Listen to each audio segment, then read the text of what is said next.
Riai. Riai and the other Raisaglai worked systematically to take out the village of Yukala, starting with the regional guards.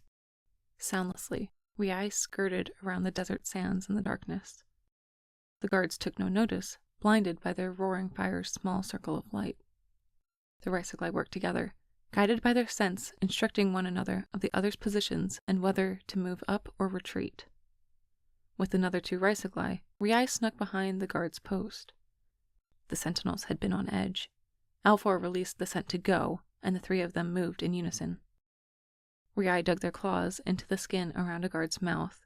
It was always the first step to silence them and prevent potential escapees. I don't want another slaughter like Shasti.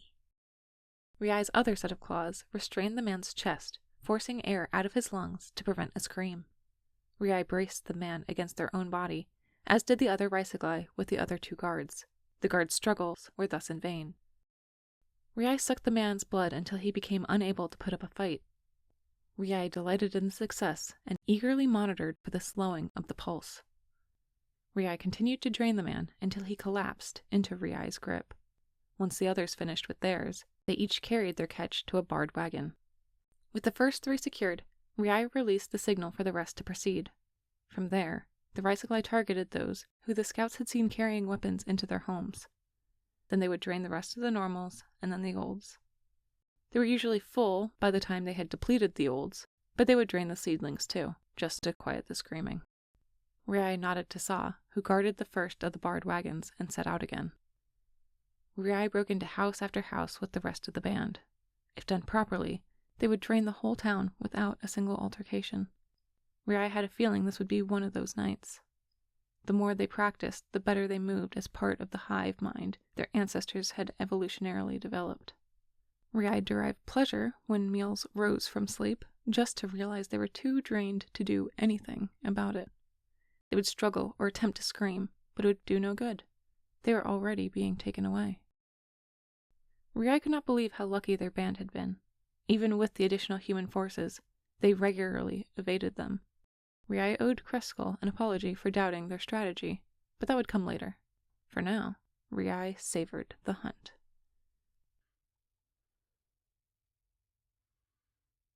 The raiding party returned with 200 additional slaves for their farms. With the new lumber, the band had forced the humans to build and expand incredible fences. Hyalite, Azuline, and Stratus had maintained control of the humans and ensured their efficiency. The 3 collaborated with the new chiefs from each town, but their voices were the ones projecting orders. Riai had claimed them and as many leaders as possible for a personal stock. Riai wouldn't feed on them. There was plenty of blood to flow during hunts. Riai wanted to observe them and ensure another Raisaglai didn't accidentally suck one dry.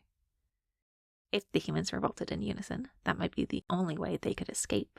We cannot give them a reason to do so. The 3 have settled sparks of rebellion and encouraged complacency. We should return their help as a token of appreciation. In weeks, mostly by the humans' hands, the stone outpost transformed. Buildings erected quickly, the fencing had gone in, and new Raisaglai joined their ranks. The band had about 400 Raisaglai, but more joined every day. Most of the new Raisaglai had fled the Raisig army that had been sent to squash their nest. Others had learned of their existence from word of mouth circling around the coastal city-states.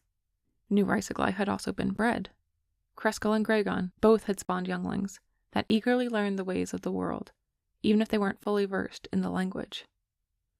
They instinctually understood the scent commands, and that was the most important. When standing upright, they stood as tall as a human already. They also grew strong rapidly, given the variety of blood to choose from. Occasionally, a youngling would feed on an older Raisaglai's claimed human, and they would get reprimanded. Riai ensured they did not feed on Hyalite, Azuline, or Stratus. Though Riai did claw at the younglings when they attacked one of the lesser chiefs Riai had claimed. Few besides Riai had a personal stock. Generally, the Raisaglai of the band only claimed humans that tasted like pure ecstasy to them. Riai, you're on seedling duty, Puya said. Gods above, why do I always get seedling duty? Although their blood tasted fresher than the elder counterparts, the squealing protests were always worse than any adult scream. When the barred wagons opened, Riai separated the human seedlings from their parents. Few had enough energy to put up a fight. Throughout the journey from Yukala to the oasis, the Rhysogli hadn't attempted to open the cages to drink from the humans, but they also hadn't bothered to feed them or give them water. A couple of them had died along the way, but Master Stratus would recycle their bodies in the fields to later feed the others. Most of the rest were unconscious. It also wasn't always the easiest decision to make whether someone was still a seedling or a normal. The pubescent rotations took much longer for humans to scale through than any Rhysogli would take. Riai disliked when the humans clung to one another.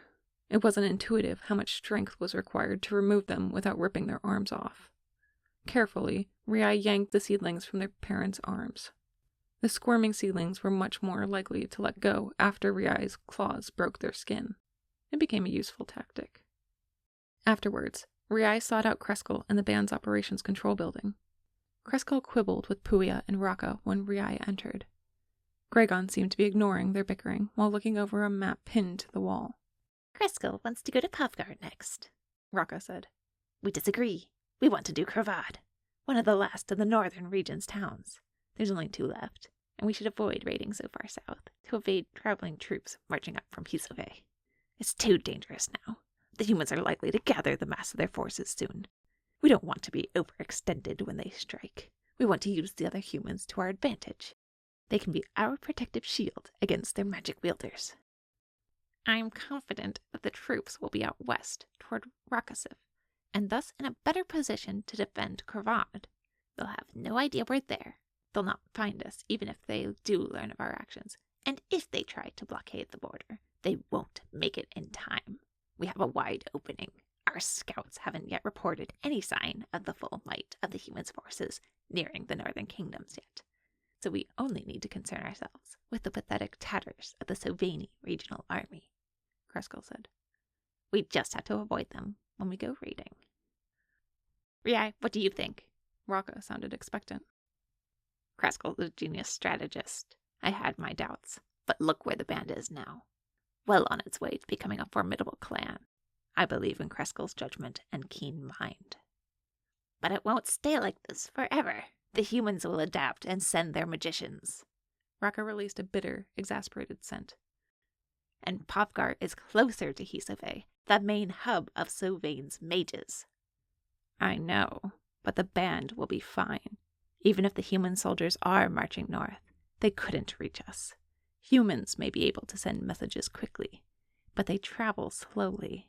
We can outmaneuver them, even with the captured humans in tow. The only trouble would be if humans were waiting for us with their magicians. But they won't, because they won't know we're coming. We can take Pavgar.